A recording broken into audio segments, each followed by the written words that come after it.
আর একটা ফাঁকা টেস্ট টিউবের মধ্যে এটা কিছুটা ঢেলে নিচ্ছি। তার মধ্যেও অ্যাড করে দিচ্ছি পিএইচ ইন্ডিকেটার সলিউশন। দেখতে পাচ্ছ এর কালারটা যথেষ্ট বেগুনি টাইপের হয়ে গেছে, মানে এটা কিন্তু যথেষ্ট বেসিক একটা মেটেরিয়াল। অর্থাৎ এই যে মাডটা রয়েছে, মাড স্যাম্পেলটা বা সয়েল স্যাম্পেলটা, এটা কিন্তু যথেষ্ট ক্ষারকীয়, সেই জন্য এই কালারটা হলো। এবার ফোর্থ যে স্যাম্পেলটা রয়েছে সেটা নিয়ে নিচ্ছি। এবার এর মধ্যেও অ্যাড করে দিচ্ছি।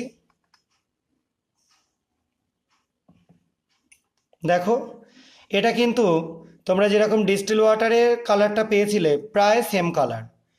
অর্থাৎ এই মাডটা যেটা রয়েছে বা সয়েলটা যেটা রয়েছে সেটা কিন্তু নিউট্রাল, ঠিক আছে, প্রশম বলতে পারো। আর লাস্টের যে স্যাম্পেলটা সেটা আমি নিয়ে নিচ্ছি একটুখানি। এর মধ্যে আমি অ্যাড করে দিচ্ছি পিএইচ সলিউশন। দেখো এটাও কিন্তু একটু নীল টাইপেরই হলো।